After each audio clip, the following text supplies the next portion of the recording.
Oh, wait, no longer greatness has arrived. Welcome to the Trophy Room, a PlayStation podcast made by the players for the players. I'm your host, Joseph, aka Mr. Badbit, and it is here where me and my best friend Kyle talk about the latest, the greatest in all things PlayStation. Of course, you can listen to this show wherever you get your podcasts and on YouTube at the Trophy Room Show. And if you like what you hear, please consider dropping us a 5-star review over on Apple Podcasts. You could plop us a follow or a review over on Spotify, or if you really like us, you could toss us a buck our way over at patreon.com/PS Trophy Room. So with all that said, and with all that out of the way, the greatest co-host, whoever will be, Mr. Kyle Stevenson. How are you, sir? What's going on, man? Happy New Year. Dude, it feels weird, right?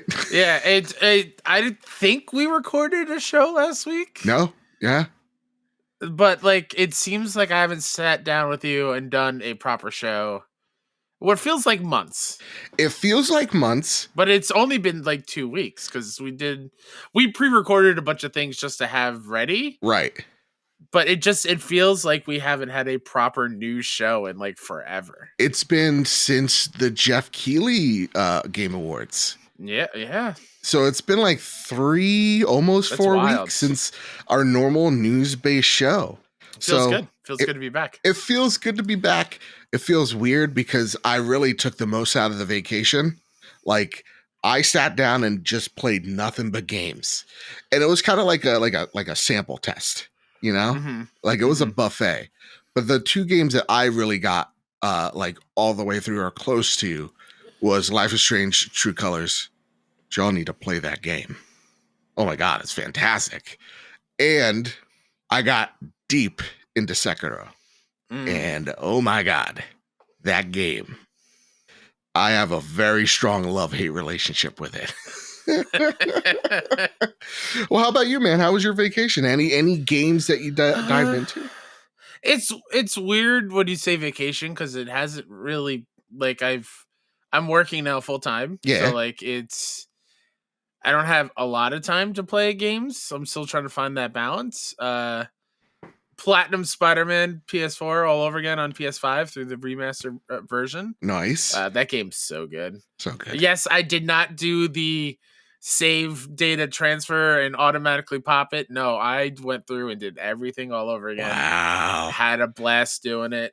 And then I finally picked up Tales of Arise because it was on sale around Christmas time and put maybe 10, 12 hours into it. Nice. I'm having such a great time. Nice. Talk about really hot characters too, by the way. Everybody's if you want to be thirsty, there's a couple of really hot characters. All right. Oh. Yeah, it's a fun time. How's unbuttoned the collar this episode? Usually I'm the thirsty one. New year, new me. That's right. But I honestly feel, Joe, yeah. I know you're not the JRPG person. You think this is the one? I think Tales, I guess there's a lot of talking. Yeah. But the combat, I feel like you would really, really dig. It's all real time using skills with certain buttons and whatnot. And see, when I was there's playing the dodge demo, that's like a parry kind of thing. It's not bad. I was gonna say, now you're getting me in here because it's not the best, but it's decent. It's no Bloodborne. Is what you're talking about. In terms of dodging and feeling very nice. Yeah, absolutely not. So during the demo, during each fight, everybody was making suggestive grunts and very angry yelling. I mean, that is RPGs. But it was they cranked it up to 11. Is that there? Yeah. All right. Also, the main female protagonist is voiced by Erica Lindbeck, who was the voice of Jessie in FF7 Remake. Oh, really? Oh, yeah, that's she's awesome. Also the voice of Barbie on the cartoon as well. They make cartoons of that. That's wild. Yeah.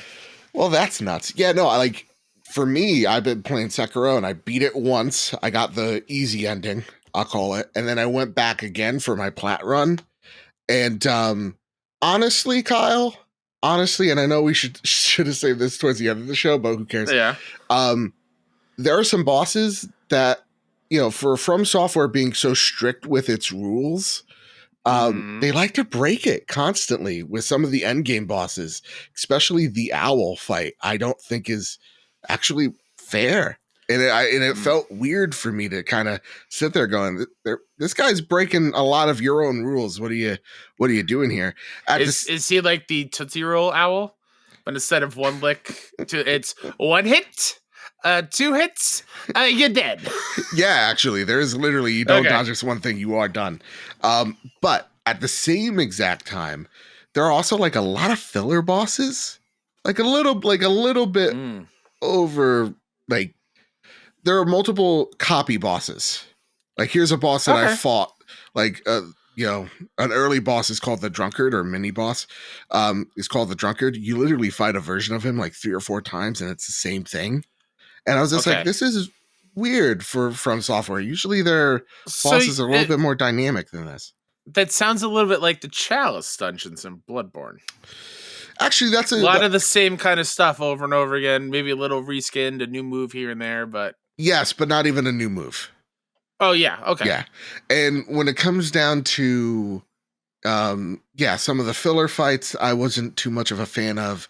It's just, I hate how much I love it because the combat itself is so darn good, and it's actually made me a better like From Software player when it comes to parrying and dodging. It's just there are just some weird things about it that I can't absolutely adore this game as much as I want to, if that makes any sense. But I'll still go for the plat. I'll still try it. Yeah. That said, Kyle, listen, we've got a lot to talk about. And I mean a lot. This is the first episode of the new year. And by golly geez, did PlayStation open up with a huge announcement. We got the name reveal. Oh, by golly geez. By golly geez. We got the PlayStation VR2 name reveal, the spec reveal, the name of the controller, and one of the newest games that we can expect with the launch of PSVR 2. We're going to be talking about how Square Enix is very much backing the idea of blockchain NFT tech, what that means for the game industry, and if PlayStation will do the same. And also, we're going to be talking about a whole lot of flash news, like Ghost of Tsushima hitting 8 million. We're going to be talking about God of War Ragnarok's release date being leaked, and so much more. But before we get into that, Kyle, before we even go with the Patreon pitch, I want to go with some rumors and speculation. I want to visit Rumor Town for just one time and one time only. All aboard! But this rumor you're not going to like, Kyle. Oh, because I've heard it from multiple people. Oh, and I've been seeing hints on it on the Twitterverse. Oh, no. Rumor has it that there is a game that's going to be pushed out of February. We all know February is stacked with game releases. You know, you got Sifu. You got Dying Light 2. You got Horizon Zero Dawn. You got Elden Ring. And I bet I'm forgetting a few more in there as well. Out of all those games in February, Kyle, if the rumors and speculations are correct, which one of these games are getting pushed back a bit? How dare you? I don't want this news, because I swear, if Horizon gets delayed again, I'm gonna be real sad. I'm gonna be real sad. I could honestly see maybe Sifu getting pushed back a few weeks, because that's one that was pushed back and then went back again, right? Yeah, it got pushed back to February, and then they're like, "Hey, we're actually pushing it forward a week." So it's like February, I think, like either 4th or 8th. Yeah. I could see maybe that one. Okay. I feel like we heard, or maybe just me, I saw that Horizon went gold. No. I know what you're thinking. It was during the break. Someone retweeted that they went gold, but it was Horizon Zero Dawn, the first game. Yeah. Okay. Yeah, I don't know. My money would be on Sifu. Okay. Just because it's had like that weird back and forth kind of release schedule window type of thing. And I wouldn't be shocked if it was Dying Light as well. Here's the thing. So I've been having talks with our good frenemy Luke Lore of the show, right, of the Xbox expansion pass. And he was having the talk of like, he thinks it's Horizon. And he thinks Horizon gets pushed because of Elden Ring. I Mm. don't think that whatsoever. I don't think Horizon Mm-mm. gets pushed. I think they've even, we're going to talk about it in a minute with the PSVR news.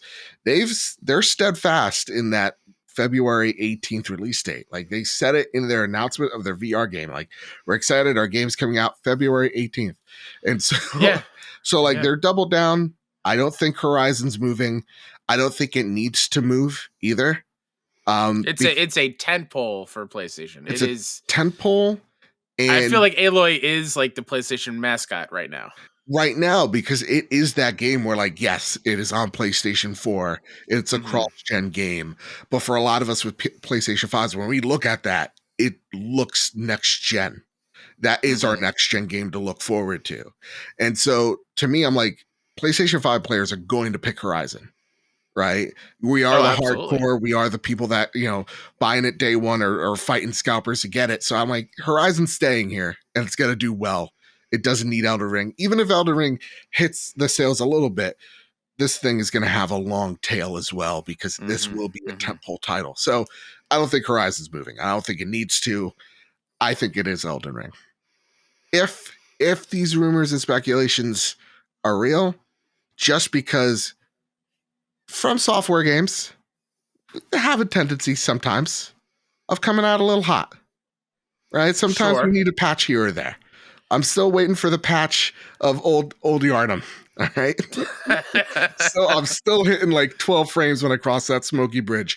So Sure. I think with it coming on so many platforms, maybe that gets pushed back a little bit. Maybe my wallet will sigh a little bit of relief, but I don't want any of Mm-hmm. them to get delayed, Kyle. Yeah, me either. I don't, even though it's widely known. I feel like at this point, delays are a good thing. Yeah. Um, I hope none of them do. I could maybe see Elden Ring being that other one, but I also feel like Well, that and they like it's waited. coming out on like what? You got Xbox, Yeah, it's Xbox coming out Series One, PS4, everywhere, right? PS5, PC. So it's Except working for on, Switch. yeah, pretty much. But It's like, on five platforms. You I got a feel like port they for it. waited so long to even show a new trailer or talk about it. Fair enough. Like they were silent for a long time. I feel like they were pretty confident in the date that they set out. Yeah, I think they're all pretty confident, and I hope people that Yeah. are tossing out those rumors, speculations, get just pelted with rocks because I don't want it. I don't want any of it. Yeah. That being said, before we scrub the news, let's get into our Patreon pitch. Of course, if we ever got you through a long car ride, a tough day at work, this long holiday season that we've been in, it'd mean a lot if you toss us a buck over our way at patreon.com/PS Trophy Room. It's what keeps the lights on, keeps the show looking good, keeps us sounding great.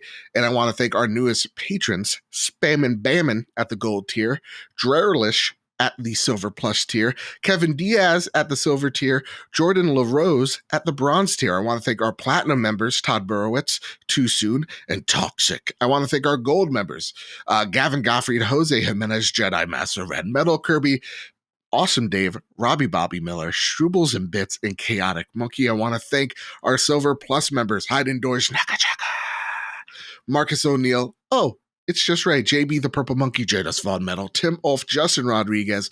Awesome Dave again, because, it's a new year, new goofs. Cypher Primus, Captain Logan, Todd Roper, Brenton Zachary, Rick Arrington, Dewane Raksha, Mannix, The Good Sir, Trucker Sloth, Foolish Fuji, Andy Day now, and Kevin Mitchell. And dare I forget, Mr. and Mrs. Nasty Boots. Thank you all so very much for supporting us like you do again over at patreon.com/PS Trophy Room. Whew. I got through that like a little battered and bruised. You did fine. With a 2-week vacation, it's bound to happen. But I really sincerely thank you all for your wonderful support. It's awesome. We're doing big things with everything. So thank you so much for your generosity. That said, Kyle, it's time to square up the news. The first bit of news that needs to be squared up is from the blog itself, the PS blog from Mr. Jim Ryan. PlayStation VR2 and PlayStation VR2 Sense Controller, the next generation of VR gaming on PS5. It is my great pleasure to start off 2022 with news on our next generation virtual reality system for the PS5 console, starting with the official name, PlayStation VR2, and our new VR controller, PlayStation VR2 Sense Controller.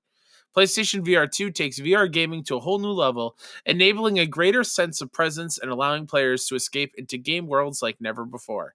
With the headset on and controllers in hand, players will feel a heightened range of sensations unlike any other, thanks to the creativity of the game worlds being built by our world class developers and the latest technology incorporated into the hardware. Building upon our innovations from PS5, PlayStation VR2 adds a true next gen experience with high fidelity visuals, new sensory features, and enhanced tracking, along with a simplified single cord setup. Here are some of the bullet points for PlayStation VR2. Visual fidelity. For a high fidelity visual experience, PSVR 2 offers 4K HDR, 110-degree field of view, and foveated rendering. With an OLED display, players can expect a display resolution of 2000 by 2000 or 2000 by 2040 per eye and smooth frame rates of 90 to 120 hertz. Headset-based controller tracking. With inside-out tracking, PSVR 2 tracks you and your controller through integrated cameras embedded in the VR headset. Your movements and the direction you look are reflected in-game without the need for an external camera. New sensory features. PSVR 2 Sense technology combines eye tracking, headset feedback, 3D audio, and the innovative PSVR 2 Sense controller to create an incredibly deep feeling of immersion. Headset feedback is a new sensory feature that amplifies the sensations of in-game actions from the player. It's created by a single built-in motor with vibrations that add an intelligent, tactile element, bringing players closer to the gameplay experience. For example, gamers can feel a character's elevated pulse during tense moments, the rush of objects passing close to the character's head, or the thrust of a vehicle as the character speeds forward. And last but not least, eye tracking. With eye tracking, PSVR 2 detects the motion of your eyes, so a simple look in a specific direction can create an additional input for the game character.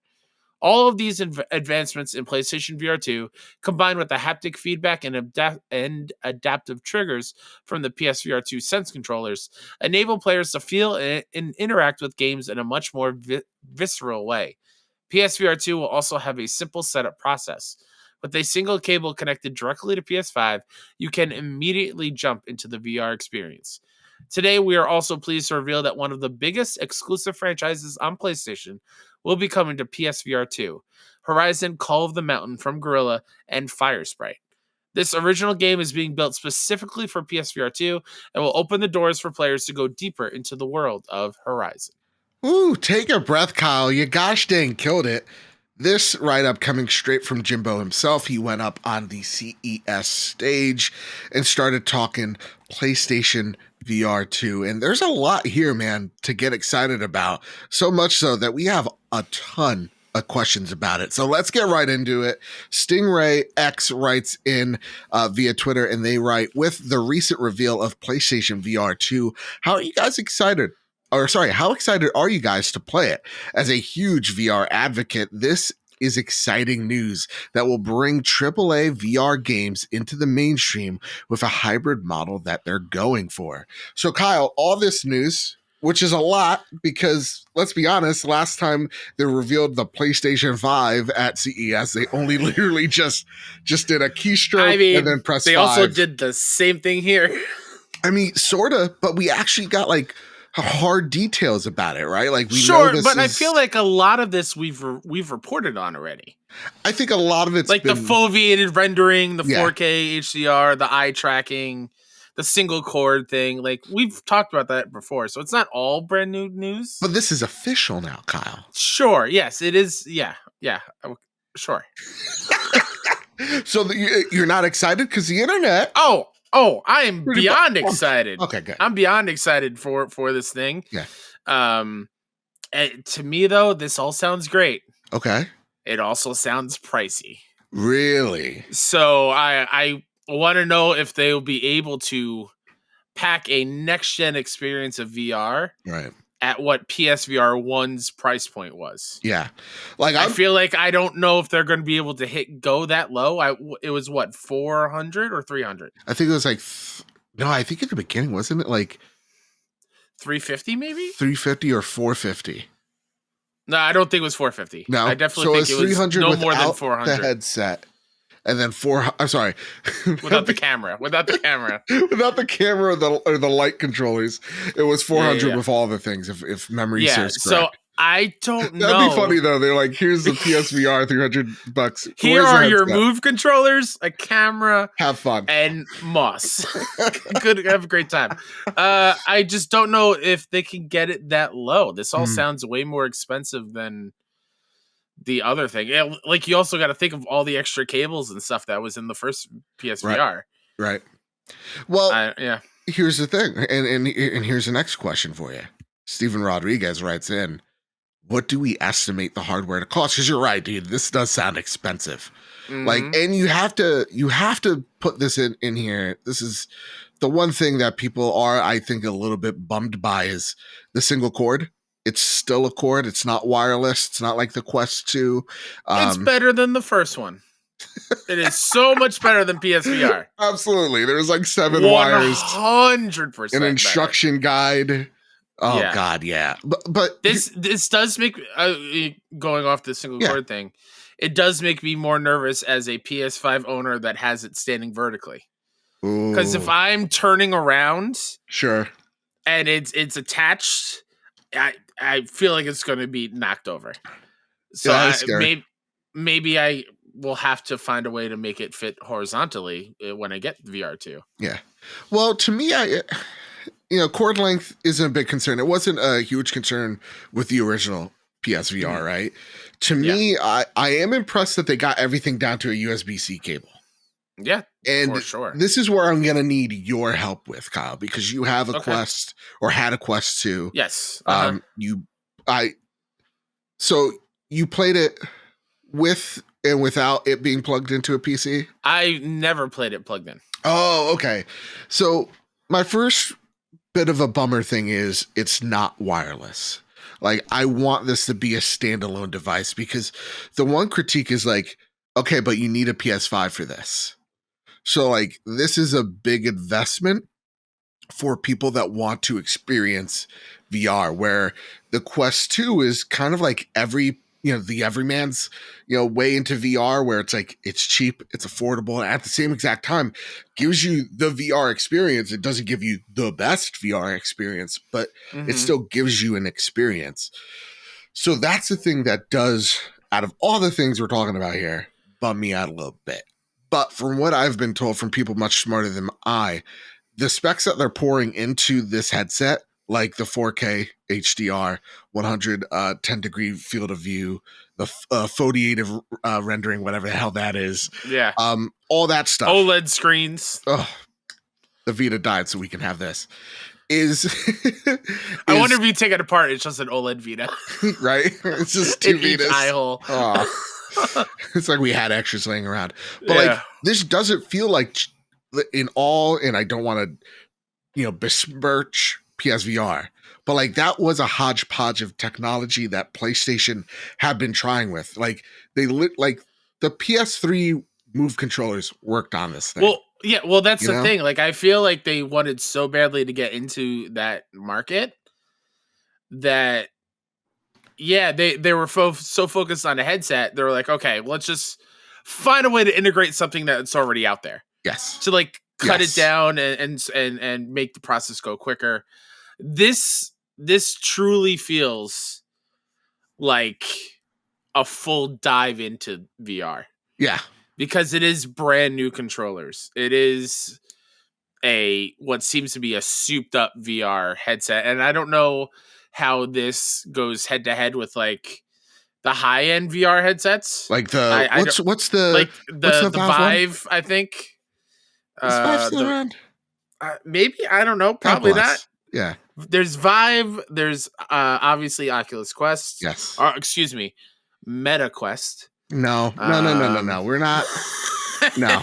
It's a Valve Index as well, is what we're also thinking of. Thank you. Yeah. Yes. I don't know how it matches up to those yet, but yeah, this feels like a full dive in. Yes.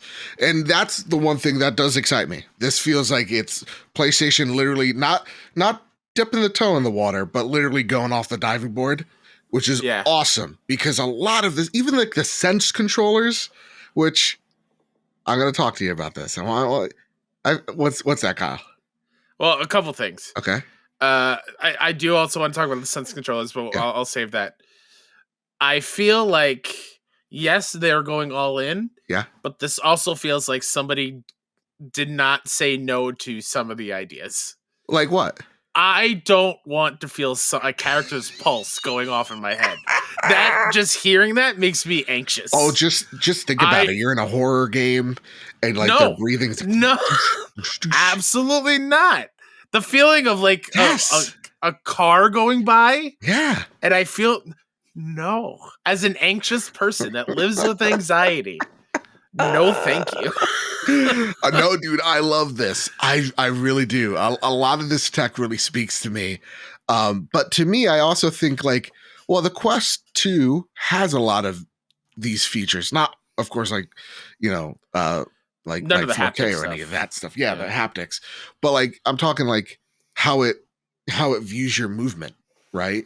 If I'm not mistaken, that also has cameras on the outside to kind of give you a view of things. So like, yeah, if you ever were to get outside of the play area, you would see your surroundings. Yeah. In like a black and gray kind of view, so you can see where you are, so you don't hit into anything. You could also like draw your play area so it knows how far that wall goes, which is pretty nice. Yeah. So for me, I'm like, yeah, this tech does really sound impressive because I think we are kind of outside the niche, kind of peering in. But a lot of this tech also, while impressive, also has been here for VR for a minute now. So PlayStation gets to come in and not necessarily have to practice like other products out there had to. I remember with, speaking of the Vive, I remember where you had to put up sensors in your room for it to literally see everything. And now you don't have to do that one bit. So to me, Kyle, I feel like the sweet spot here is it's still a $400 device. I mean, that would be huge. That'd be great. I mean, I feel like we're both day one or around day one. Absolutely. But it's got to be somewhat reasonable price-wise. Yeah. And 400, I feel like for what they're selling us right now is pretty reasonable. I think that's pretty reasonable. I also think like it has to sell at a loss. Right? Yeah. Like I feel like most have to. Most new hardware things have to. So like, and knowing how heavy the adoption rate of PSVR owners are to their games, that's probably also kind of hopefully drive that price down of like, hey, Horizon's here and whatever else games come out are here. So if we're expecting Moss Book 2, whatever Insomniac puts out, I have faith, damn it. They're wizards. They know what's up. People are going to be buying 2, 3, 4 pieces of product to go along with it. So to me, I think $400 is the sweet spot. That sounds nice, but then on paper go, okay, so I also have to buy a PS5. That's $400, $500. All right, so this is theoretically to get this thing up and running at $800, $900 device. Yeah, and GameStop's going to have a bundle with the VR, the PS5 console, an extra DualSense, a year of PS Plus, and probably Sackboy and Miles Morales for like $300,000. Yeah. Something absurd. So here's another question. This comes from Spider C11. They write, Happy New Year, everyone. Hope you all had a fun and safe time bringing in the new year. Yes, we did. I was playing Sekiro and getting really pissed off. With the upgrade to PSVR 2 and Sense controller tech, do you think we'll be getting a PSVR remastered games? If so, what would you like to see get remastered treatment? Also, what VR game that isn't on PlayStation would you want to get brought over? Can't wait to hear the new show. So a lot of questions here. Thank you, by the way. But let's start off here. So, back in the day, they said, yes, PlayStation VR, PSVR 2, backwards compatible. But in a recent quote, they kind of dodged that, Kyle. Uh-oh. Uh-oh. So we need some clarification. Clarification Yeah. is needed. Elaborate, we request Why? elaboration. What is it with PlayStation What's up? and not getting the messaging on backwards compatibility correct in any way, shape, or form? It's what keeps us unique, Kyle. I just don't understand. You said it's like oh my god. What movie or show is this? It's like The Office. Yeah. Snip, snap, snip, snap. How much pain can a guy go through? Yes. Make up your mind. Yes. Are they going to be backwards compatible? Are they not? To me, is there it has to. They have. There's a huge library of games, or Yes. I say huge. There's a decent amount of games that you need to have there on day one for people to jump in and at the show same off. exact Because that's the thing with VR. You always bring in people who never are in VR. Yeah. Be like, hey, check this out. Isn't this cool? Yeah. And at the same exact time, 99% of PSVR games work on PS5. So why wouldn't it work on this new PSVR unit? Exactly. Again. So though we request elaboration, I feel pretty sure that'll be the case. It'll be backwards compatible. Mm-hmm. But is there any games that you'd like to see remastered for this new PSVR 2? I mean, I would love Astrobot Rescue Mission. Yeah, that's the first game that popped in my head. Yep. But also, I mentioned Book 2 before, but the first Moss running in 4K, whatever, and fix a little bit of that frame rate, because if I remember, the first one was a little framey at times. What if, honestly, because London Studio has to be making something for PSVR 2. You're talking Blood and Truth? I'm talking Blood and Truth 2, and then pre-order the deluxe edition, and it comes with the first game remastered or whatever. Yeah. And the first game already looked great. Well, that's the thing. I also don't think they need to be remastered. Just have them available. Kind of thing. Yeah. Now, here's a great question. And I also want to bring in Strubles and Bits here as well, because it kind of goes into what Spider C was talking about. Strubles and Bits writes, what other PlayStation franchises do you guys want to jump into via PSVR 2? Kyle, we got Horizon, which we haven't even gotten down to that. I mean, yeah, and I feel like people need to pump their brakes a little bit. Whoa, why, Kyle? I'm excited. Oh, I'm excited as well. Okay. But I think maybe was it in this one? Did they referred to it as an experience? Okay. Not a full game. So I'm thinking a Batman Arkham VR situation where it's 4 hours, which is totally fine. Right. Yeah. But I don't want people to go in expecting a full 10, 15 hour full game. In real talk, I don't want that. I think PSVR is great when it's smaller experiences, sub 8 hours. Please. Absolutely. I'm so stoked. That clip of being underneath the long neck. Yeah. I believe that's insane. Yeah, it's a long neck. Yeah. Okay. Yeah. I don't know why I double guessed myself there. But yeah, just imagine being in VR and looking up and watching it walk in front of you. Yes, please. Yeah. Yeah. Absolutely. And I don't know if I said this publicly yet, but it'll be the first time here. It's kind of like looking at the tech and then seeing the Horizon, Call of the Mountain VR game. It's kind of like what Shuhei Yoshida said with the launch of PSVR. Tall neck, sorry. Oh, tall neck. Sorry. Tall neck. That's my bad too. It was bugging me. That he said with the launch of PSVR, this is our PlayStation 1 of VR. So please, and I love how kind of apprehensive but transparent Sony was of this is what this tech is.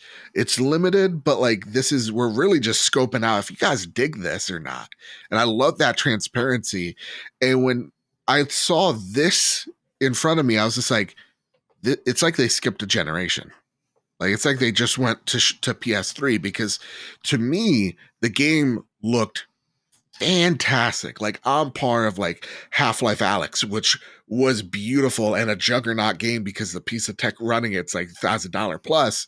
And at the same exact time, we're talking about all these sensory features, like feeling a gun cocked behind your right ear before he blows you away, or like the sense controllers of like bringing that haptic feedback into VR. Like they're doing a lot of cool things with this tech that if there's anybody that's going to make haptic feedback work as much as we love it on the dual sense work, it'll work in VR, right?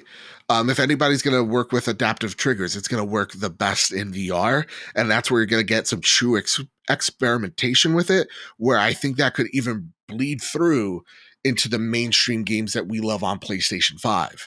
So to me, that's what gets me really excited about this tech and seeing that Fire Sprite Horizon game out there in full display. Now, the game that I would like to see, what PlayStation franchise spoke to me immediately, Kyle. I want a Ghost of Tsushima game in VR. Think about it. Like you have, the Vader Immortal game, which is awesome because you're a Jedi and all that. But think of it. You are the ghost, literally. Instead of a lightsaber, you got Jin's katana there, and you're just going to town on whatever evildoer dares cross you. Like if it is literally just a samurai standoff game, I'm all in. Just give me all your money. Is there any game that comes to mind? Not off the top of my head. Okay. Like there's to me, and this is a personal preference from I would rather have wholly brand new VR things and have the IP that I know and love stay in the traditional format. Okay. Like I know, I don't know if we've ever talked about it on the podcast itself, probably.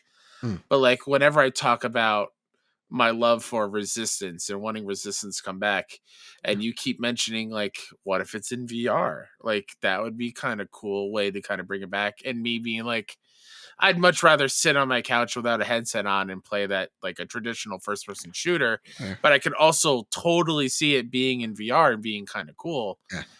I'd rather them be kind of separate and do like cool new things with VR. Experiences are great, like the Arkham VR Horizon. Yeah. I love being in those worlds for a little bit, but I don't want like a full campaign kind of thing. Fair enough. And I mean, that kind of bleeds into what Rick the Welsh one writes in. After my initial excited response for this news, I'm actually a little nervous about this. Two of my favorite things combined. Are you in any way concerned about Gorilla and Fire Sprite's capabilities to make this game? Or do you think it will be a full experience or just a walking tech demo? And he's referring to Horizon Call of the Mountain. Good question. Kyle? Yeah. If you said that it gave you Arkham feels, I don't want that. I don't want Arkham VR in my Horizon. I don't want a walking sim. I want a game.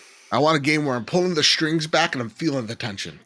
So here's why I don't know if we're getting that, because I don't think they showed you as Aloy. No, you're not. I don't think you're Aloy. So that's what I mean. Aloy is with the bow.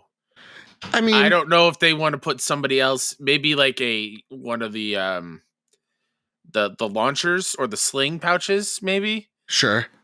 But like you're thinking like this is kind of like a time crisis type of thing. Or like, I don't know if it's going to be on rails or anything. Not like the Until Dawn Rush of Blood. Right, That's not what I'm thinking. Game. Oh yeah, it's pretty great. Scared the shit out of me. I don't like that. Oh yes, it did. Yeah. God, could you imagine like in this with like hear like the clown's voice behind you? Yeah, you know what? Maybe the haptic feedback in the headset is no, thank you. Not great. To go back to Rick's question. Yeah.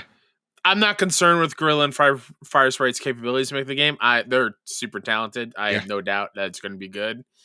I do think it's going to be a little bit of both. It can be both, be a full experience and a tech demo at the same time. Yeah. Like Astro's Playroom on PS5 is like the same thing. Yes.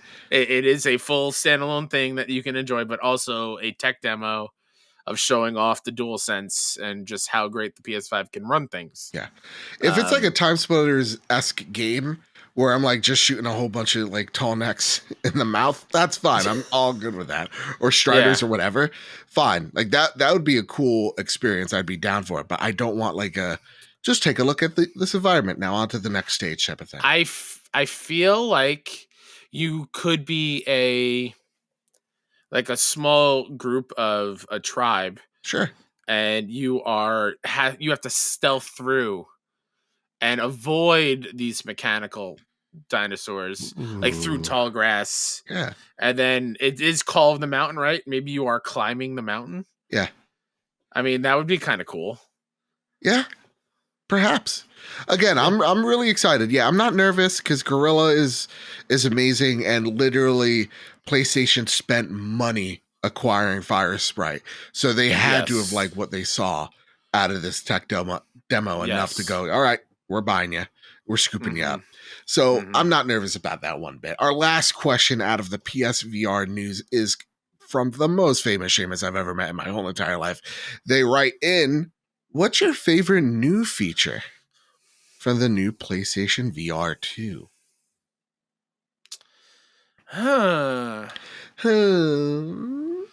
I mean, only one cord is pretty sweet, and not having to worry about a camera is pretty sweet. But like we mentioned before, let's talk about the controllers. I feel like it's a good time to talk about the Sense controllers. Yes. They look weird. And that's cool. It is cool. I don't know why they have so many swirling circular entry points. Right. I know it's like wrist guards. It'll help, keep you in. It looks weird. And it does look like they took a DualSense and ripped it apart. Yeah. And that's all it is, also, which is fine. I feel like now we'll get back to that conversation I alluded to. These controllers should have been called the DualSense, and the DualSense should have been just called the Sense controller. Oh my God. Absolutely. That's again, I feel like the message, it's like the retelling of the Jim Carrey's The Grinch. Yes. When he was going somewhere and then something knocked the baby off kilter. Like the messages were going to different departments and then they'd like switch spots. Yeah, man. Because that makes too much sense. Yeah. That makes too much. Too much sense. Get it? I hate so much. I got it as you're like, son of a gun.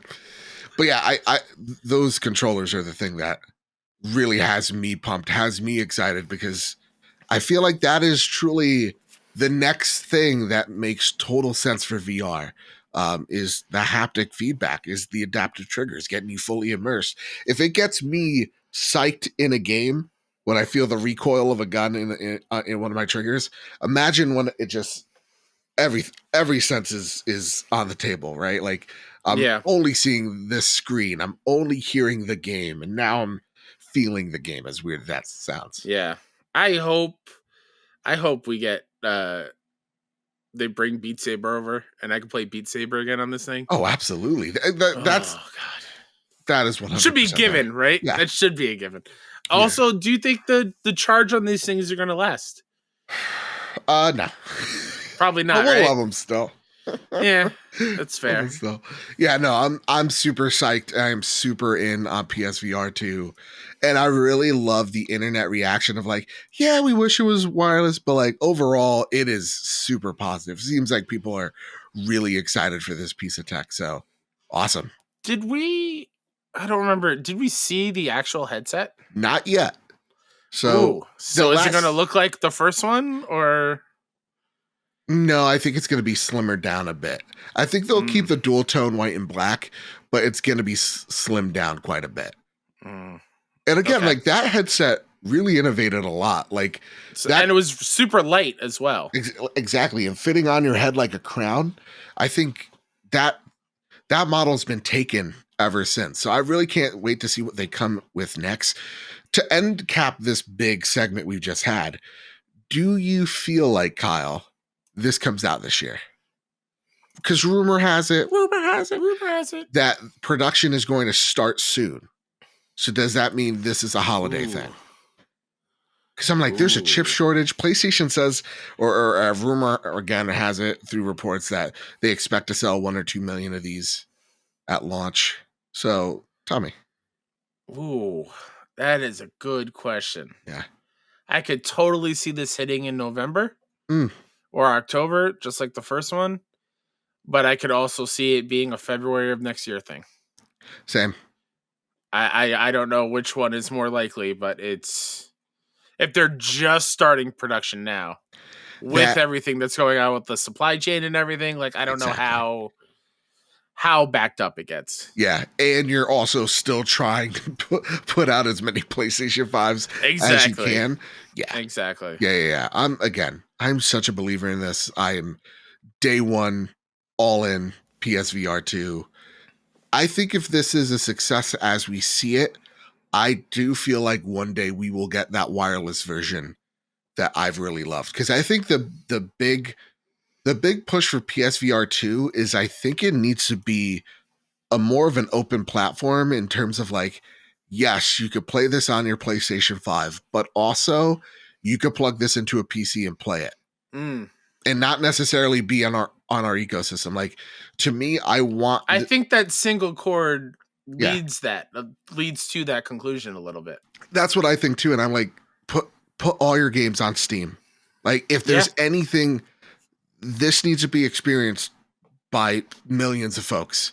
Please, please, please put this everywhere you can. So for me, that's my only concern, is like, with only what 20-ish million PlayStation 5s, how many of these things are we really expected to sell through? Sure.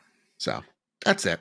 Again, a long topic. What a huge drop of news by PlayStation here, man, in the Yeah. first week of the show. Congratulations to us. Kyle, here's a bit of news. Yeah. Go for This it. bit of news that's squaring up is from Emma Boyle over at Tech Radar.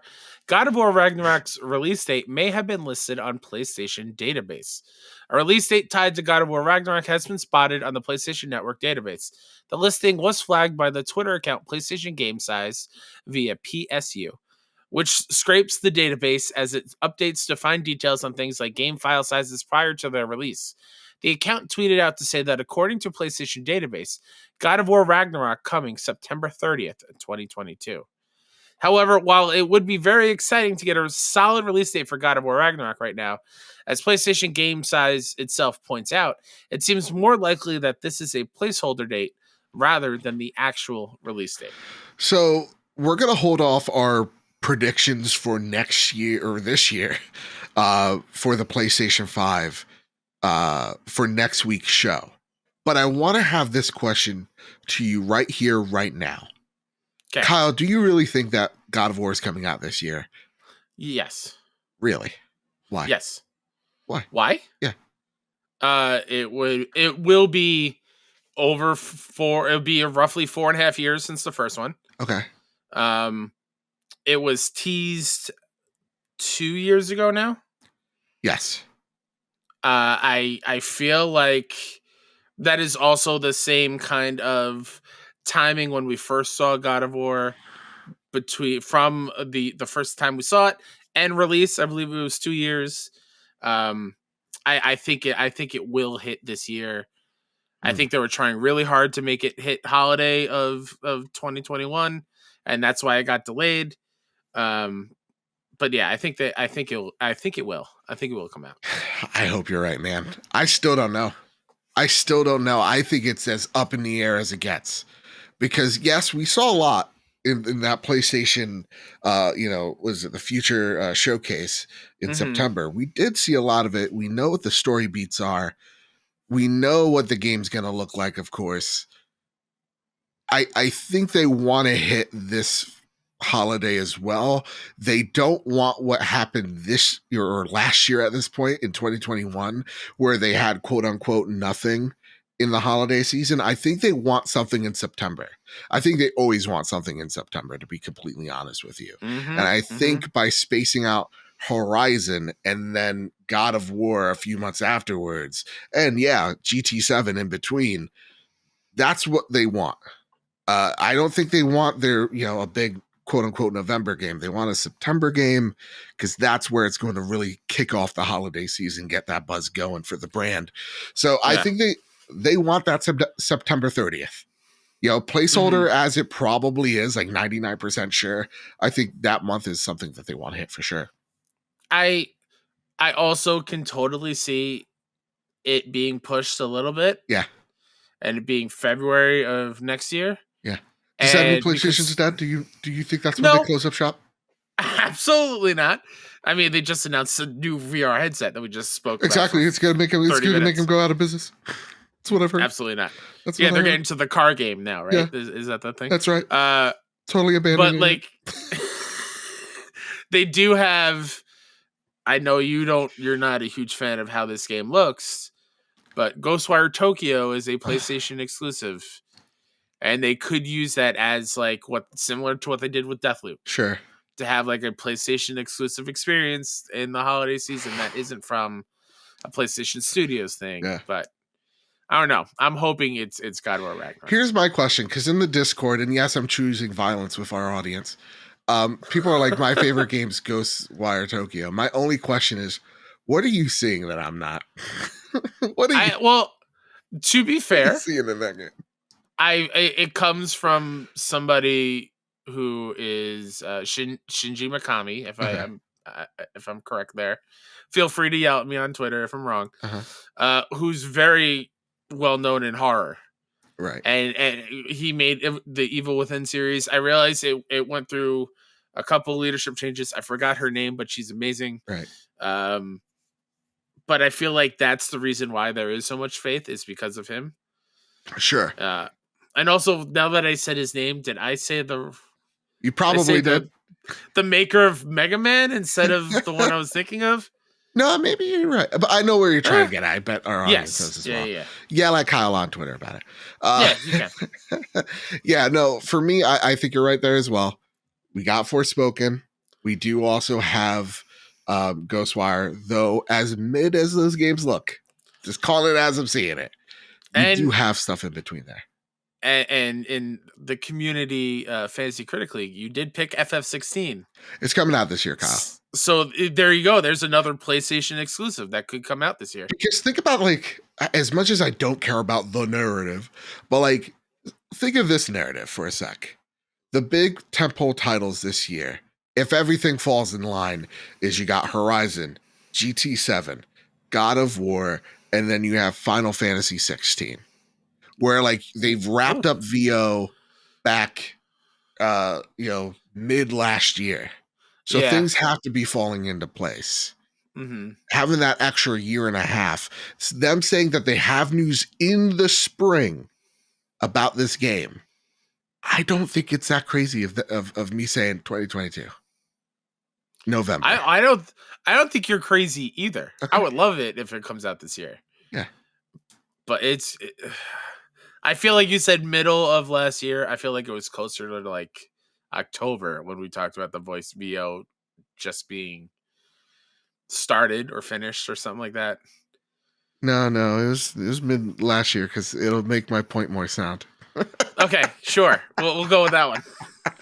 Yeah, no, that's what I'm thinking. Even if this game does get pushed, which again, I'm gonna have faith. I think God of War Ragnarok staying. Same. They have so many second party deals locked right now that it is still a packed year, even if Ragnarok somehow gets pushed. Yeah, and I'll bring it up here because I feel like it makes sense to talk about now. Please. During the CES thing, Jim Ryan had behind him had the PlayStation Studios, all the studios behind him, and he said there was like 16 or 17 of our studios are making games for the PS5. Yeah. And like seeing them all up there, not including, like you said, the other deals outside of PlayStation Studios for like Haven Studios and Firewalk, right? Yeah. Like there are other exclusive FF16 Forspoken. There's a lot going on for PlayStation. When it comes to exclusive games. Yeah. So and interesting to note though, Nix's was on that list. Yeah, Is Nixus making their own thing, or are they still making Nah, they PC had to be ports? just nah. Right? If they're That's what making I their thought. own thing, PlayStation official would be like, "Hey, y'all," Yeah, you for know. sure. Though it makes me wonder what Blue Point's doing. You know, hard at work at my Bloodborne remake. The only I want, Hey, apparently.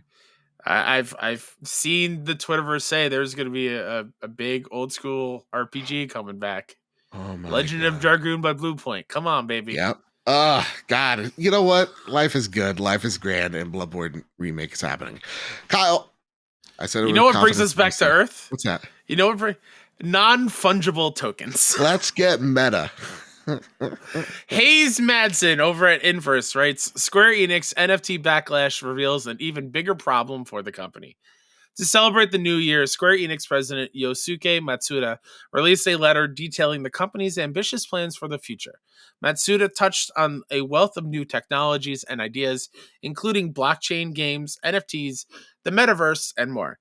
It's packed to the brim with various buzzwords, and while the letter doesn't explicitly say Square Enix is getting into NFTs, it does state the following. Quote, we will keep a close eye on societal shifts in this space while listening to many groups of users that populate it and ramp up our efforts to develop a business accordingly with an eye to potentially issuing our own tokens in the future, end quote. The letter has been met with criticism from those resistant to the integration of NFTs and blockchain into games, due in part to the still uncertain environmental impacts. There's one particular section of the letter that stuck out to a lot of readers. At one point, Masuda says, quote, I realize that some people who play to have fun and who currently from the majority of players have voiced their reservations toward these new trends, and understandably so. However, I believe that there will be a certain number of people whose motivation is to play to contribute, by which I mean to help make the game more exciting, end quote. It highlights a worrying trend in Square Enix where the business side of things can sometimes feel diametrically opposed to the creative side of things. There's no clear-cut definition of what Matsuda means by, quote, token economies, end quote.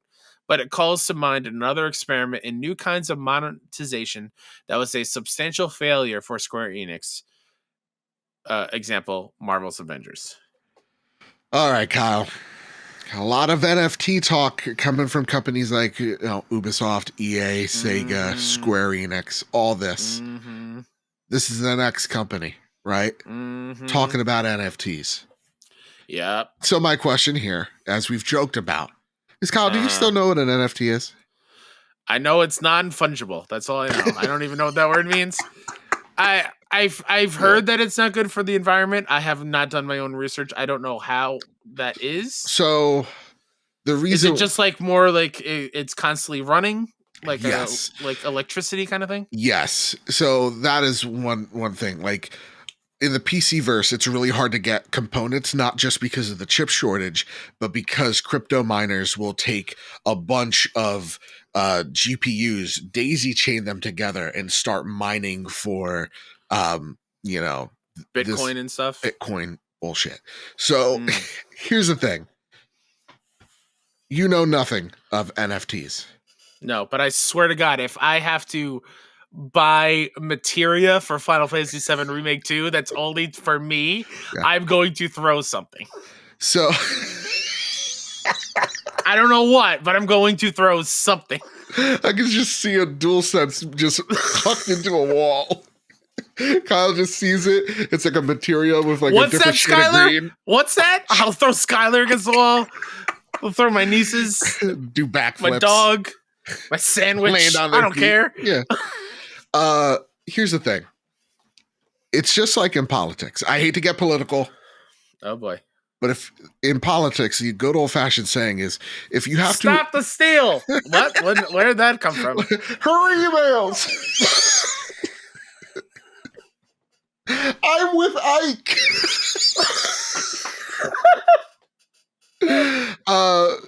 Go Quackenbush. What? Tippecanoe and TLOU2. Yeah, look at that. All the way back. Anyway. Taff got stuck in a bathtub. A random fact. Okay. If you have to explain your position in politics, you lost. So, like, if you have to go into detail of what a thing is or what this does, you've lost, right? That's what I feel like every time a company comes out here going, hey guys, we're getting into blockchain, we're getting into NFTs, and guess what? It's going to be great for you guys. It's like I never see a corporation come out going, hey gang, we're putting out something that's going to benefit you guys, everybody, you, the players. Isn't this going to be great? Trust us, this is great. I've never seen a company do that unless that thing is kind of shitty. So like if they have to, for example, if EA has to explain to various governments what loot boxes are and what they do and why it's kind of just sort of like baseball cards, they've lost. That's a shitty position, and they've lost that position. And where people say that this is the next evolution of, microtransactions, like Mr. and Mrs. Nasty Boots in our Twitter or Discord, very much calling it, it's bullshit. Yeah, then it's bullshit. Then you're trying, what I feel like NFTs are is a bunch of rich white dudes telling me that they're making fetch happen. And it's like, dude, you're never going to make fetch happen. All right. Yes. We've all watched Mean Girls. We know it's never going to happen. Like, no, this time fetch is the thing. It's going to catch on. It's like, this ain't it. It's the older generation trying to get in on the new young hip trends. Yeah. I see a lot of people try to go in with the explanation of like, hey, I was in a corporate meeting and all they wanted to know about was NFTs. And I'm like, okay, so my man, if the top CEO of company A doesn't know what this thing is, but just sees a possible dollar sign, that ain't it. Because they want to know just for pure profit. They're not here for me. And listen, in all honesty, because I can't disclose what I'm doing right now, but like I'm working with a company that does NFTs. And to me, I'm just like, I see what they're doing and it's actually kind of exciting. But still, like the whole idea from the corporate sector of like, this is how we're going to benefit your art, that ain't it. And like, so in the rawest form, what an NFT is like someone has a picture of a Picasso painting, right? Sure. Or Mona Lisa. There you go. Yeah. Right? They got the Mona Lisa there. It's not just a picture of the Mona Lisa. It's the actual Mona Lisa. And they've cut it up thousands upon thousands of times. And the reason why this thing has value to it is because there's only a significant amount of them. So if the Mona Lisa is cut up 10,000 times, well, what is the cost of the Mona Lisa divided by 10,000? That's what an NFT is supposed to be. And what blockchain is supposed to kind of try to reinvigorate folks of is a new sense of digital ownership. But my only question is like, well, digital ownership is weird because piracy exists in such a way where there's no way we can just straight up own a digital good.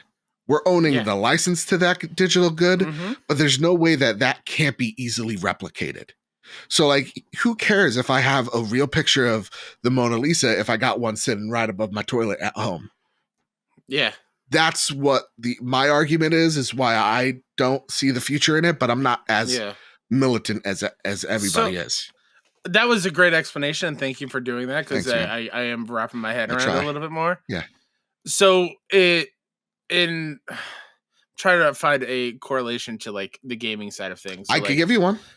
Well, let me try first. Please.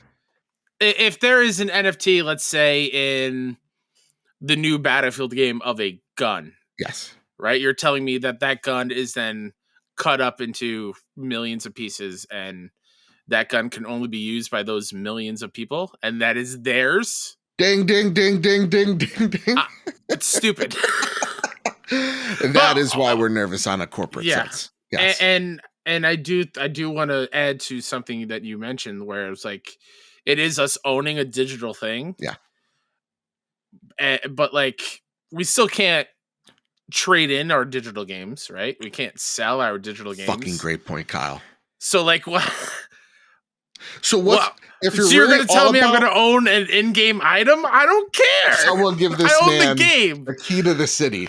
That is my point as well. My end point is the same what our good friend Miles Dompier said on Twitter. which is like, okay, so you're all about digital ownership.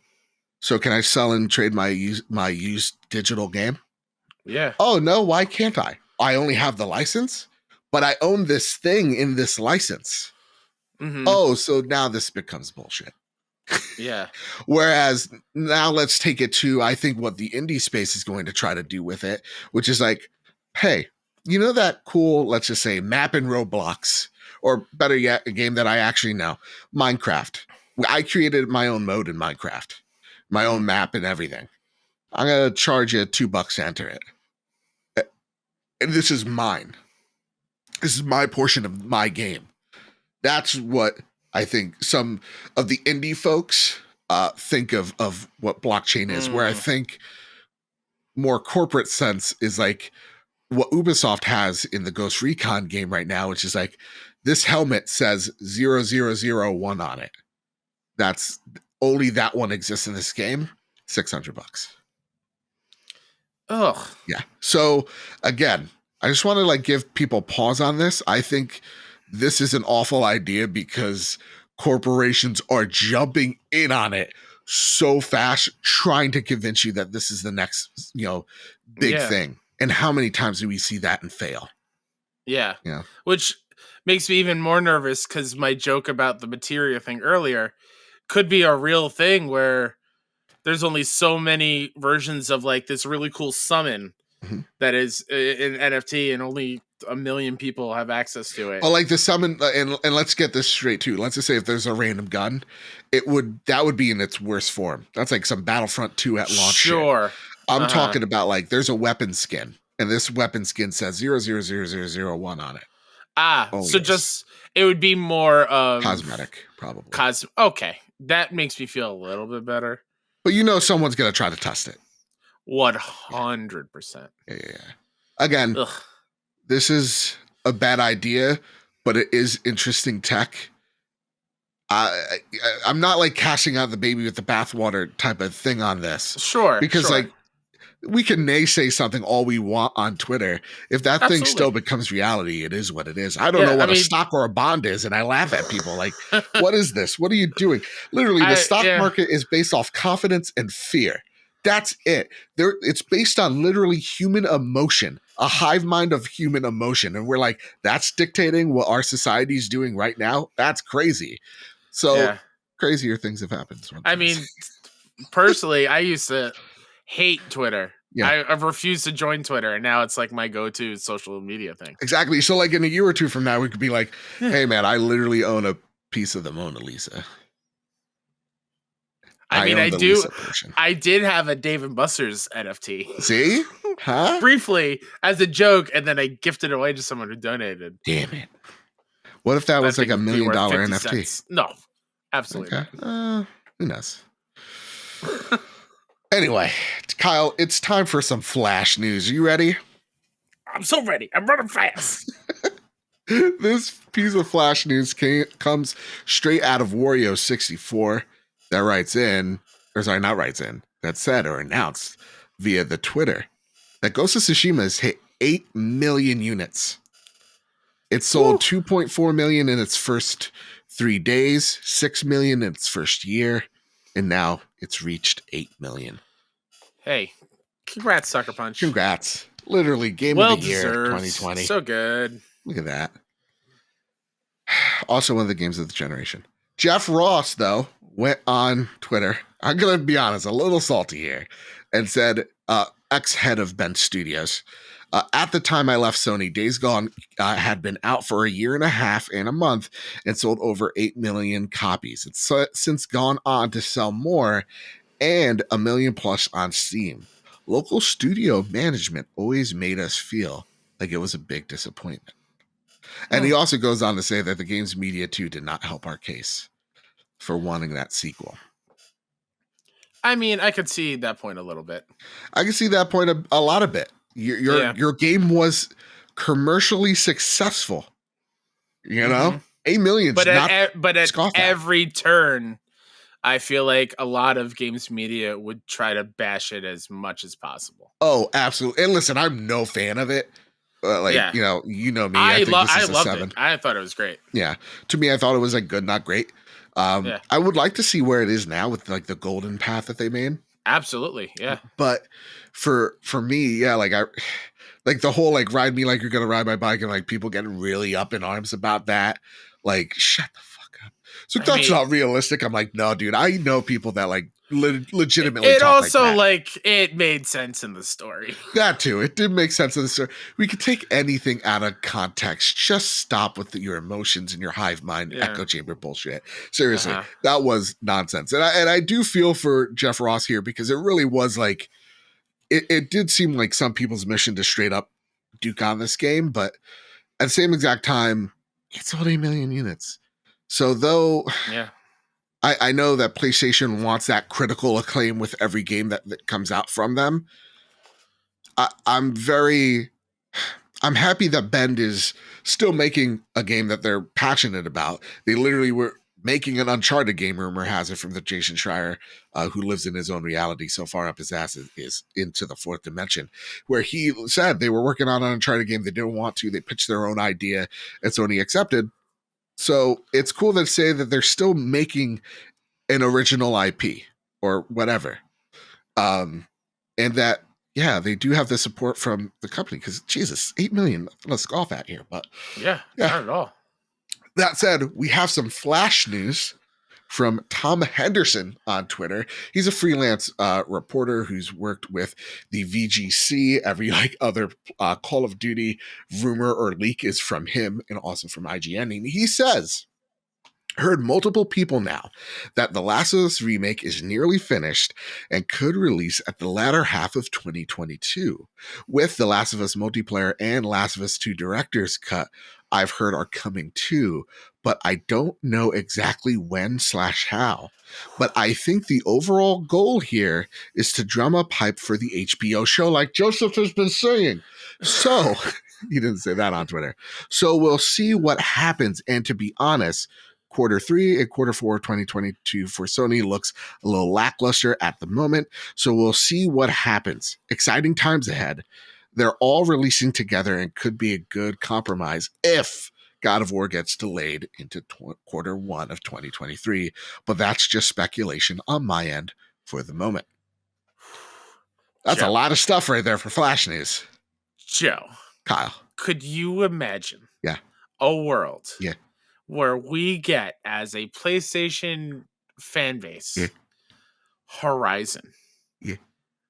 Gran Turismo 7, Gran Turismo, God of War Ragnarok, God of War Ragnarok, Last of Us Remake, and Last of Us 2 Director's Cut, and Last of Us 2 multiplayer in the same year? But PlayStation's dead from what I hear. It's, I mean, yeah, they're and we haven't even talked like Spartacus is on the way, whatever that's gonna look like. Yeah. Dude. And what other surprises are in store? Like, and FF16 and all the other stuff we talked about. Whew. What if what if all this comes out on Last of Us Day? Oh, Joe. Oh man. That'd be such a great day. I know. It'd be the best of days. Cause yeah, you know, people like to say we don't need the remake, whatever. You're telling me you're not going to play that day one. Get out of here. And here's the thing. You're talking a big game on your socials. I don't believe you for a second. You're going to be like, well, they got me. Oh, I tried my best. I got it on a super sale. You're still getting it. All right. Yeah. You're still, and this remake ain't for you. I've said this since the rumor, since the Jason Schreier piece. This makes sense. It's not the sexiest thing in the world. It's not the space IP we want from Naughty Dog, but it's literally for people walking into The Last of Us for the first time because they saw Pedro Pascal kill it as Joel. You know, they saw Bella Ramsey kill it as Ellie, and they're like, oh my God, this is a game? How? And then they go and play it. Look at what happened with Spider-Man. Miles Morales was like back at the top 5 slot after No Way Home. You saw so many people also going, I just need my fix. I'm jumping back in this world. Yes. Even the Spider-Man 2018. I see a lot of people, myself included, jumping back in and playing that game all over again. Makes sense. Oh, man.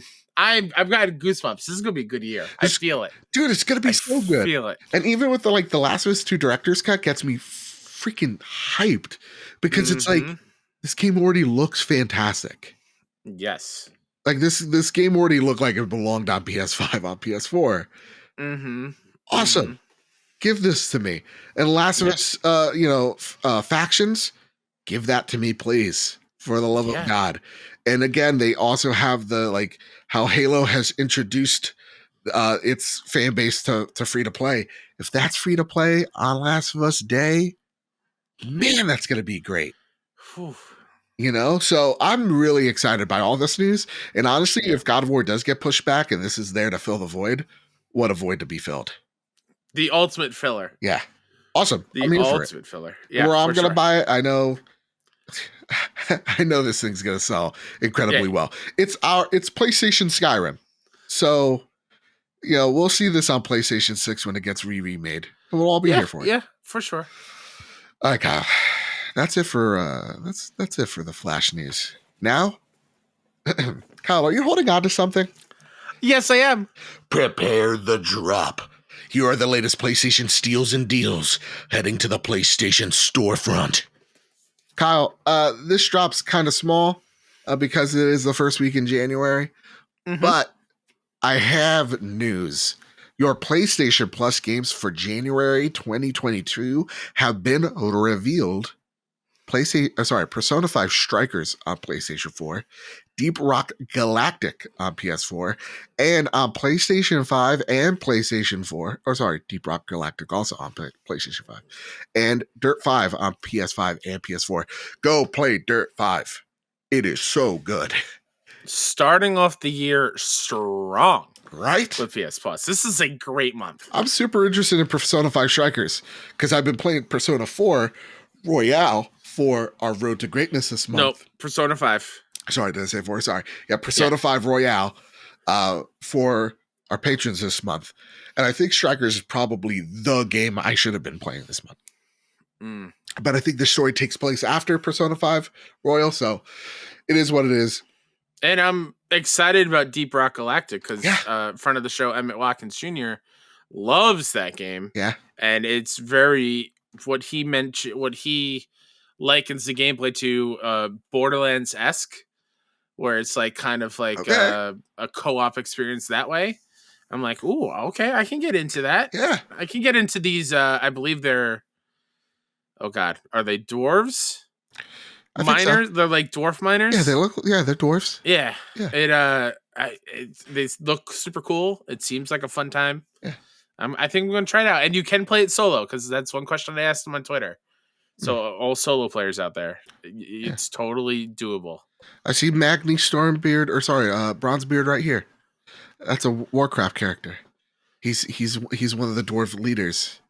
He is the dwarf leader for a very long time. Goes missing.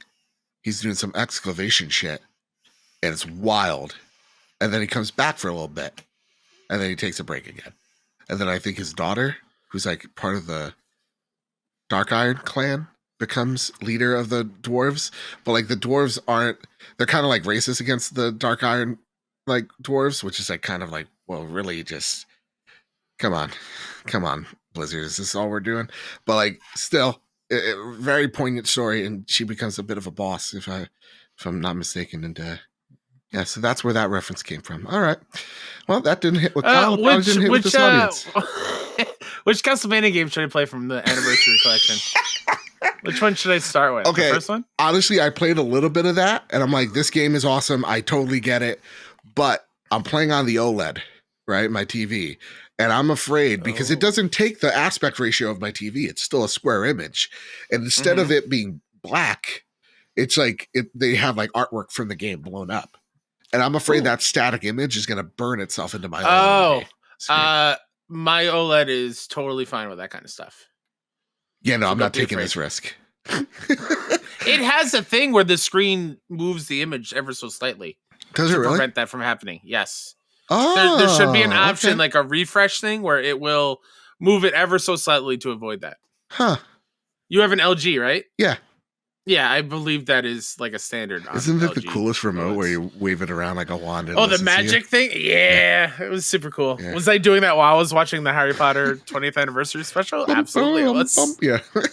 I'm playing Christmas music. What's the Harry Potter music like? Could you sing me a melody? What's a Harry Potter music? Dun, dun, dun, dun, dun, dun, dun, dun, dun, dun, Oh, dun. that sounds good. I like that. You know, You're I welcome. I went back to the Amazing Spider-Man. I know this isn't PlayStation anymore, but we'll get back to it in a second, I promise. I watched the Amazing Spider-Man 2, which is still horrendous. The one thing that I find is the most atrocious, other than all of the Electro and Oh no. the 2/3 of that movie, is Spider-Man's theme is like he's going to space. It it seems like it seems like the Apollo mission every time Spider-Man's swinging through, which takes away from I think what is the only thing that is gold standard in that movie, other than that is the best Spider-Man suit, and I'll fight anybody on it. Is like when he's swinging, like that's some good swings. They got some good Sure. GoPro like footage from that. Listen, I'm on the record. Garfield deserved better. Yeah. Oh yeah. All right, Kyle. It's time we get on the Sony Pony Express. Yeehaw! Millennium Falcon Gaming writes in. And just like you can too, you can send your questions to us over at PS Trophy Room on Twitter, or you could join our community like so many of you have during the holiday break. And Millennium says this: what are your, both you guys, biggest hopes for this year from PlayStation? It's a good one. It's a good one that we'll probably touch a little bit more on next episode. We talk about it most anticipated, but to give you a little like slice, my biggest hope, like we talked about all the games, PSVR, like this year's gonna be freaking stellar. My biggest hope is for Spartacus. They know, man. They know that like Game Pass has taken a lot of oxygen out of the room, and they want to be there too. So I'm really excited that whatever Spartacus is, it's again not going to be 1-to-1, but it's going to be something that's going to really excite us as fans, whether that is like the true backwards compatibility thing, like being able to play and emulate PlayStation 3, PS2, and PS1 games. Oof. That would be just enough for me right there. Like nip check. It's pretty hard on the nip check. I want to see what that service is all about. Just really quick, if somebody is listening to this for the first time, what is Spartacus? Oh, it is PlayStation's rumored rival to Game Pass. So, and nip check is like when we get really excited. Check the nips. Are they going to break glass? Yeah. Probably ice. My biggest hope is like, I hope we get a lot of really cool first party exclusives and whatnot. But my biggest hope is PlayStation talks to us a little bit more. Yeah.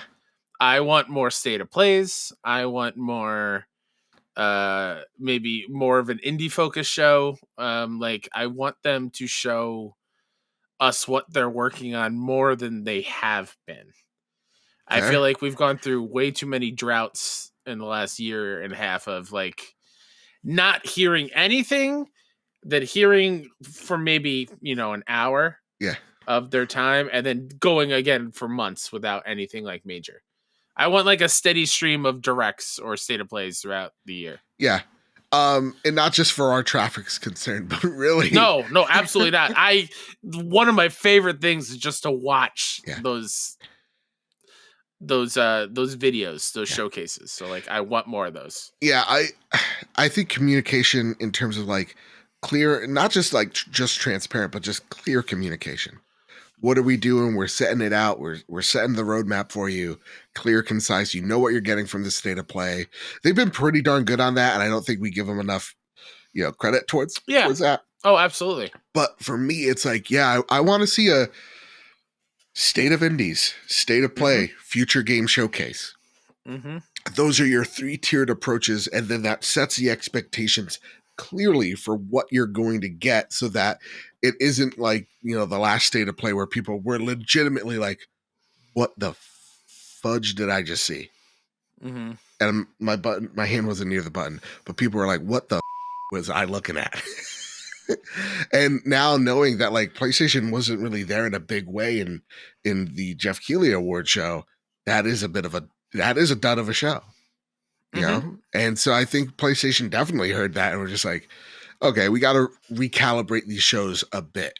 And if they take a cue from Nintendo with the indie world, we're like, dude, they had a stellar one just a few weeks ago. Yeah, it was great. Yeah, that'd be awesome. You're totally right there. All right. Drellish writes in, just like you can too, and they say, is PlayStation VR2 in danger of having a lackluster reception this year? Should Sony have waited till more PlayStation 5s are readily available on market? Does the limited availability of the PlayStation 5 hurt the PSVR 2? And will you each be getting one? What are your thoughts? This is a good question. And I think that is the only thing that I'm afraid of is like, how many of these are we really expecting to sell? And I think as long as PlayStation's expectations are in check, we'll be fine. And I think they kind of want this to be the something that's evergreen, that people are either coming to this ecosystem just for VR, but more likely they already have a PS5 and they're just like, huh, well, I hear nothing but great things about this, and they buy it over time is probably PlayStation's bet. Yeah, and I think your dream of having some sort of confirmation of, yeah, you can hook it up to PC, Yeah. would go a long way for the lack of PS5s out there. Yeah. If you can buy this and it is a decent entry point into VR and it will work on your PC, and then eventually when you do have access to a PS5, it'll work there as well. I think that would be the smart move. Yeah. Or even if you don't care and you just want all your PC stuff. Awesome. Yeah, Great. absolutely. Enjoy Horizon. Yeah, so yeah, definitely though, day one. This excites me a great deal. Mm-hmm. Do you think day one it'll come packaged with Horizon? We didn't talk about that earlier. No. Do you think it'll have like a playroom demo thing? That's a great question. Yeah, we didn't have, yeah, it'll definitely, I think, have a... It came with a demo disc last time, right? Yeah, I think it'll have a demo disc. But I think whatever Astro game they're making for this, they're making an Astro game for this, guys. Let's be honest. Yeah. That's going to probably be a game that you buy. Because they saw the reception of Astro's Playroom. They're like, man, if only we made money from this, right, guys? They made their own studio. They're definitely, this is their Mario. Or at least see this is their platformer. I mean, Astrobot was up there with the other PlayStation iconic characters during the CES. Yeah. Like, it was Astro's face, and then Aloy, Joel Ellie, Nathan Drake, Ratchet and Clank. But, like, Astro was there, front and center. He was prominent, man. Yes, he was. Yeah. It's really awesome, because I really think that game probably holds the most promise, even that character, that IP, because of how it could relate to kids and also give us that nostalgic vibes and provide a really stellar platformer. Mm-hmm. Awesome. Yeah. All right. Ask What Not Why writes in, howdy, Trophy Born Room. Bless your soul, Jose. Happy 2022. I hope you had a warm and safe ringing of the new year. I have a bit of a downer question. I finished Dark Souls 2 last week and found myself in a gaming funk. I tried playing Dark Souls 2 and it got me in a gaming funk. I don't like Dark Souls 2. All these games to play, and yet none are resonating with me. Saturday, I jumped into Far Cry 6, to Death's Door, to Dark Souls 3, to Elix, to Mass Effect 2, to Cat Quest. Shout out to Catherine in the Discord. Quest pretty good. And back to Death's Door. You get the picture. My question is, what do you do to get yourself out of a gaming funk? I appreciate any input you have to share as this comes up for me time to time. I'm almost contemplating not gaming for a while. Sincerely, Jose, I'm still panini pressed that Returnal was not nominated in this Jeff Keighley's Game of the Year. Jimenez. Yeah. I feel you, Jose. Yeah, no, I was fucking robbed. Are you kidding me? Listen, sound design, I understand it going to Forza, but like, yeah, dude, Horizon was, Returnal was no slouch. I go through this all the time, Jose. I'm in gaming funks all the time. And for me, I do have to just step away and just do something else for a little bit. And maybe come back to a game like Days Gone, right? When that game first came out, I was excited for it. I played it. Not that I didn't really enjoy it. I just didn't feel like gaming at that time. Yeah. And then I set aside all games. I went back to that months later, or like I think even a year later, and I hop back into it. It happens. It's normal. You just gotta step away from maybe for a little bit, or go back to something that you truly love. Yeah. Like there's a reason why I've beaten Borderlands 2 like 8 times. because that's like soul food for me. Mhm. And then after I do that, maybe I'm in more of a mood to go do something else. Honestly, I'm right there with you. Like, Bloodborne is that game. That's the comforts. Kyle, this early this week when I wasn't vibing with Sekiro, because again, the owl boss is a bullshit boss. I was just like, let me just go back to Bloodborne. I got to the cleric beast and beat him in 15 minutes. Whew. And I was like, yeah, I love this game. And when I say I got to him, it's not like I got to the shortcut and whatever. Like, I literally went down, I got into the sewers, I got the better gear, I killed the big giant pig, I got up to that bridge where the giant throws the big ball at all the people, got on that bridge, killed the giant, went back. It's muscle memory. Yeah. And so, like, it was just like, yeah, this feels great. And then I went and I beat Father Gascoigne in another, like, 30 minutes after that. And this time I was actually able to get the music box working. I really just kicked his ass. So, like, to me, I was just like, yeah, this feels good. Oh, this feels great. And then I was actually able to get back into Sekiro and clear some stuff in that game. And so for me, it's like, man, if your heart's not in it right now, it's not in it right now. Like, I've been taking a huge break. I've been I've been watching like all of Insecure on HBO Go or Max, whatever they're calling it now. And that show's so great. And I've never been so frightened that one of the characters is literally me. Kelly is literally me. If you ever watch Insecure, that is literally it's like someone was watching me. They're like, let's put this guy into a character. But yeah, like, that's why I'm just listen to your heart. If you're not into it, you're not into it. I mean, there's a reason why I put over 160 hours into MLB The Show last year. Yeah. It's because that was my comfort food when I was so down on myself and my future and everything. Like, that was my comfort, playing baseball virtually. Like, that's my thing. So, and then when I feel like maybe I'm coming out of it, then I hop over to something else. That click was me hitting a home run, if you didn't see. Oh, yeah, because home runs sound like a click. It's a grand slam. Yeah, no, just and then it'll come back. It'll come back. Yeah. Just do what you're in the mood for. Don't search for it. Let it come to you. Let it come to you. Don't force it. Don't force it. You take a break. You take a break. It's fine. Yeah. No one's gonna hunt you down. It's like riding a bike. You're not gonna lose that ever. Never. Yeah. All right. This next question comes from Yuna. Hey guys, question for the week. What has been the weirdest crash you've ever had in a game? A couple of days ago, I had a crash in Horizon Zero Dawn while fishing, which thankfully did not happen again. But if one of those crashes that has you scratching your head of why it happens, like 5 times in Halo Infinite, let me tell you something. That game came out a little bit hot. It's still a magnificent game. But whoa, did I I've had some weird ass crashes where, like, I'm just start on the get ready to enter a match, and then I literally see my character stay there in the start screen, and everybody's running around me. Oh, I'm like, what's going on here? Our good friend Ains had one where, like, his Spartan was in third person. Oh, interesting. Yeah, it was very strange. So I've had a lot of crashes in that game. But also, I thought she said, what was your weirdest crushes you've had in a game? I'm like, man, I got a laundry list of weird crushes I've had in games. I mean, I've had a lot of frustrating ones that just annoyed the crap out of me. Most recently, Returnal had a couple that I was like, oh, man.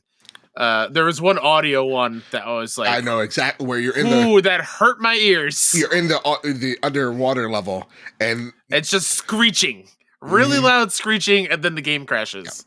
That wasn't fun. Nope. Me trying to upload my Borderlands 3 save to the PS5 version, unneedingly hard. It took me months, still didn't work correctly. Only some of those trophies popped, not the platinum. Real salty about that. But the most memorable crash I've ever had was Ratchet and Clank Into the Nexus, where I was going for the platinum. I was on my 3rd playthrough, and I fell through the floor, and it auto saved as I fell through the floor. Right, you were telling me and this. Oh, that's heartbreaking. and I was like, I'm Oh, it done with sucks. this. I traded it in, and I'm never going back. And you've gotten so many symbolic trophies to kind of ease Yeah, the pain. absolutely. If Trophies only that don't those are count. NFTs. You know what I mean? What if platinum trophies are the original NFT, Kyle? I'm rich. I posted on Twitter. I'm like, I'm gonna tell my kids this is an NFT, and it's like it's Dwight Schrute with a Schrute buck. That's what it is. Yes. This is a Schrute buck. How many Stanley nickels? All right. Green Gorilla Gamer writes in. I've been going through the current holiday sale on the PS app, and since I'm 19, I didn't exactly have the opportunity to buy an N64. Jesus Christ, I'm old as shit. At launch or a Commodore, but that doesn't stop me from wanting to find older games like Contra or Castlevania, as I have a huge passion for this industry. I ended up stumbling across what's this? A Turrican. Flashback, which I highly recommend, and was shocked that it was so far down the list. Sorry, sale list. Do you guys think that Sony doesn't advertise the lesser known games enough? I believe there should be more information about these games that are older. They've been doing so good with indie games. What do you guys think? I do think they should have a better way to have like a retro page or like a flashback page or something like that where Spartacus is going to fix this. I hope so, man. Put a time code in there. I was going through So the that when I'm wrong, list. I look like a real big giant idiot. I was going through that list and seeing all these older like arcade classics kind of things, and they are so far down there. It would be nice to have just a dedicated page to like flashback is the only name that's coming to my head right now, but like these older games that were on other consoles but now is on PSN that you can buy and play and whatnot. I think that'd be great. And honestly, you're not missing out on much. You don't need to go back to Commodore. No. Castlevania is great. I know I was just you don't need to go to the Commodore, find a Atari Jaguar. No. Like I think the highlight, like the games that like we truly remember, and I mean truly remember, like your Castlevanias, your Mega Mans, your timeless classics. That's great. But we don't need to go back to Lynx the Cat. You know what I mean? Lynx the Cat. Wasn't there a game called Lynx? It was called Pix the Cat, and that game's dope. But that wasn't a retro game. Yeah, whatever. Felix the Cat? Felix is that the Cat, that's what I'm talking about. The black cat that like was also I love Gex the Gecko. He's awesome, and I have great memories with Gex the Gecko. You don't need to play that game. That's how I feel about Croc. I love the Croc games. Yeah. You don't need to go back and play. Don't feel guilty. Yeah. But Castlevania, you should go give it a shot. Yeah. Okay. And I know a whole lot of older fans go, how dare you, sir? But like, I'm really, like, truly, honestly, if a kid's 19, I'm calling you a kid, I'm calling you a youngster, I'm tussling in your hair. Oh my God. He was born in the 2000s. Yes. Oh no. Dude, like real talk. No idea. Oh my God. He wasn't alive during 9/11. No, he wasn't. That's right? What I just popped in my head. I know. Whew. I know. Oh boy. I know. Like, shocking. Man, Green Gorilla. I love you, man. But wow. Way to make me feel old. So at the same exact time, though, picture this. These youngsters, they don't have like the nostalgia of the Commodore. They don't have the attachment. They don't have the attachment where, like, for me, like, dude, where's a Super Nintendo right now? I'll go play Super Mario World. Or like, where's my PS1 so I go play the same Spyro level over and over again. Yeah. He doesn't They have don't know that about attachment. that turning to channel 3 or 4 to play video games. No, this he doesn't know. He doesn't know any of the struggle, the hardship. So when I'm talking about, like, you don't really need to go back there, because I don't know if you're going to have the appreciation, because like these are like games without analog sticks. You know what I mean? Like a joystick. So like I don't like seeing this younger generation play games on iPads, for example. It's like, is that really there for you? Can you truly appreciate it? That's my question. That's my whole argument. Don't feel bad that like you can't go back, because there are some games where like, yeah, I'll go play an Atari game. I'm like, what the hell? You like this? This was a game that you liked? And just get confused by it. But now I am old. Yeah. To think that Green Gorilla does not understand the struggle of like, Mom, can you get off the telephone? I need to research something on the internet. No one used the phone for the next hour. Yes. Oh man. He wasn't alive during the good Matrix. Oh. Touchscreens? No, there's no such thing as touching a screen. Dude, I bet when he watches like the original Spider-Man, he's like, oh, the CG's awful. Like, you know what I mean? Like, oh my God. Oh no. All right, let's wrap up this little seasonal depression with Catherine's question. What is something that you wish gaming would leave behind in 2021 and not bring into 2022? Alternatively, what do you think 2021 lacked that you would like to see more of in 2022? Oh man. Easy answer for me for the first one. Go for it. It's kind of, it's generic. I feel like a lot of us feel this way. Yeah. Leave that fanboyism in 2021, man. I get that shit out of here. Enough. Please stop. Please.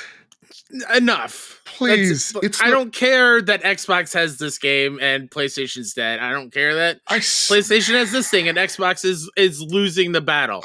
We're playing video games. Video games are magic. It's amazing we're living in this timeline where we get to hold a controller, press a button, and the virtual man swings a sword through a living, breathing skeleton. You know what I mean? Like, video games are magic.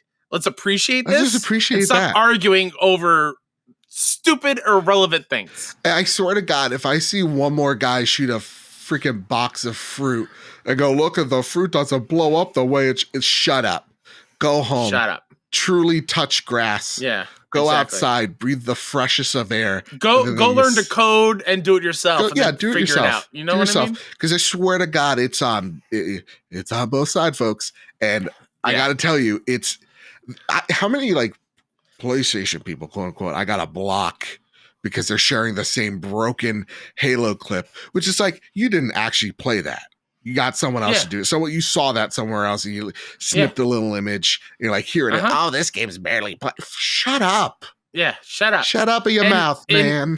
In addition to that, just like toxicity in general when it comes to video games and just being nasty to each other, like, go stay behind, please. The only person you're allowed to be nasty to is Luke Lore, and I appreciate every time someone is really mean to him, and I mean like truly mean to him.